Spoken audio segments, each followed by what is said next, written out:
Semangat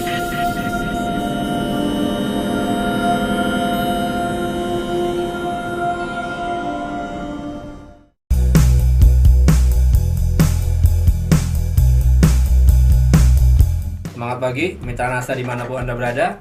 Pada hari ini kita akan membicarakan tentang cara praktis mengatasi buah abnormal kelapa sawit dengan produk NASA. Mitra NASA sekalian yang berbahagia, ketika kita bicara tentang buah abnormal, maka kita harus tahu macam-macam ragam buah abnormal yang ada di kebun sawit. Yang pertama yang kita kenal adalah buah landak, kemudian buah banci, buah kempet, dan buah parthenocarpi.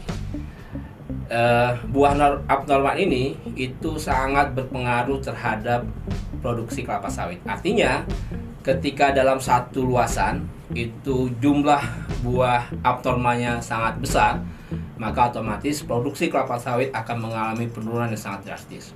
Nah, pada kesempatan kali ini kita akan membicarakan bagaimana cara mengatasi agar buah abnormal itu bisa kita tekan jumlahnya, sehingga produksi kelapa sawit akan bisa kita dapatkan hasil yang paling maksimal.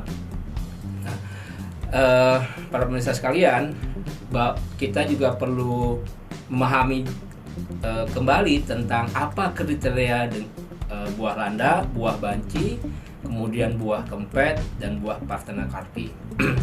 Karena dan juga apa penyebab terjadinya buah abnormal. Ya.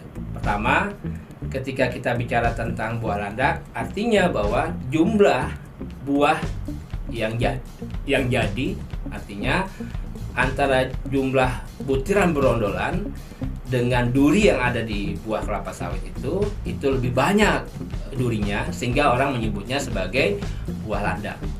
Kemudian buah banci itu terjadi dua jenis, ya. Artinya di situ bunga betina yang harusnya jadi buah itu diikuti dengan jumlah duri yang begitu banyak, sehingga kesempurnaan buah tidak terjadi, sehingga orang menyebutnya buah banci. Artinya di situ ada jantan dan betina. Kemudian buah kempet sebenarnya ini bahasa daerah, ya. Buah kempet itu sebenarnya sama dengan buah landak. Dan kemudian yang keempat adalah buah parthenocarpi, buah yang dimana ketika matangnya itu tidak diikuti dengan perubahan warna. Biasanya kalau kita menggunakan kriteria warna, biasanya mulai dari warnanya hitam sampai kemudian merah dan jingga, itu menunjukkan buah itu matang. Tapi kalau buah parthenocarpi, dia tetap hitam sampai kemudian itu buahnya matang tapi tetap warnanya hitam, maka dia juga termasuk buah abnormal. Nah, mitra NASA sekalian, sekarang kita akan membicarakan tentang penyebab terjadinya buah abnormal. Ya. Pertama adalah terjadinya prosentase bunga betina dan bunga jantan itu mengalami perbedaan yang sangat drastis. Artinya persentase bunga jantannya itu sangat minim. Jadi beberapa varietas di bibit kelapa sawit itu memang mengandalkan bahwa prosentase bunga betinanya sangat besar, tetapi itu akan menyebabkan terjadinya persentase bunga jantannya kecil. Otomatis proses terjadinya pembuahan dari bunga jantan menuju dengan bunga betina itu tidak berlangsung dengan sempurna. Nah, kemudian yang kedua adalah populasi serangga penyerbuknya sangat minim. Artinya bahwa buah kelapa sawit itu perlu bantuan namanya serangga penyerbuk, atau kita mengenalnya sebagai Eladabius camerenicus. Nah, ketika serangga penyerbuknya ini kurang, maka proses penyerbukannya juga tidak berlangsung sempurna. Akhirnya buah yang kita harapkan itu terjadi buah yang sempurna itu tidak terjadi. Karena apa? Kurangnya penyerbukan oleh serangga. Kemudian yang ketiga, adanya aplikasi insektisida yang salah, yang kurang tepat. Contoh misalkan, ketika terjadi serangan hama ulat api misalkan, kemudian kita gunakan dengan cara fogging, pengasapan. Padahal dampak dari pengasapan itu menyebabkan matinya kumbang penyerbuk. Otomatis penyerbukan oleh kumbang itu menjadi berkurang. Kemudian yang keempat, ketidakseimbangan antara penggunaan pupuk hara makro dan mikro. Ini juga akan bisa menyebabkan terjadinya kurang sempurnanya buah. Kemudian ketersediaan air yang minim, kemudian yang terakhir adalah pH tanah rendah atau masam. Nah, hal-hal inilah yang menyebabkan buah menjadi abnormal. Nah, sekarang rekomendasi yang kita dapat berikan adalah pertama, kita lakukan secara manual, artinya kita lakukan penyerbukan manual. Nah, jadi kita cari bunga jantan yang memang kualitasnya baik, kita lakukan penyerbukan manual. Nah, kemudian yang kedua, perbanyak jumlah kumbang penyerbuk, atau kita mengenal istilahnya hatch and carry. Kita ternakan kumbang penyerbuk, kemudian kita harapkan kumbang itu beranak pinak sehingga bisa membantu dalam proses penyerbukan di kebun kelapa sawit.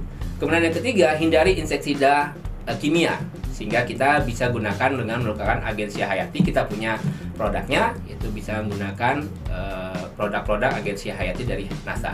Kemudian penggunaan pupuk kimia yang berimbang antara hara makro dan mikro, yaitu dengan pupuk kimianya kita gunakan pupuk NPK yang persentasenya itu tinggi, katakanlah di atas 27% sampai 33%.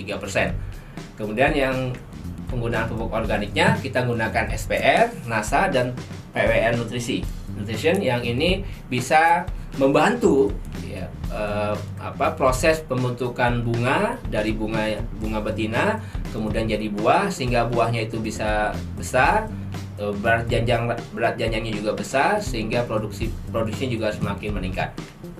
Dan yang terakhir, penanaman dolomit untuk menstabilkan pH. Karena biasanya kalau pH terlalu asam itu akan menyebabkan pembentukan buah menjadi kurang sempurna. Nah, kemudian yang berikutnya, pembuatan resapan air, sehingga minimnya air bisa kita minimalkan dengan cara apa? Kita buat resapan-resapan air. Ketika musim hujan kita bisa menampung air, dan ketika musim kemarau itu bisa menjadi persediaan air, sehingga tanaman kelapa sawit bisa tercukupi airnya, sehingga pembentukan buah itu menjadi normal, tidak terjadinya buah abnormal. Demikian singkat informasi yang bisa kami sampaikan. Semoga ini bisa bermanfaat bagi mitra NASA sekalian, baik yang ada di kebun maupun yang ada di lokasi. Baik, mitra NASA sekalian, jangan lupa like, subscribe, dan bagikan, dan bunyikan loncengnya sehingga Anda tidak ketinggalan berita-berita terkini dari media sosial NASA, dari Facebook, Instagram, YouTube, Twitter, dan semangat pagi.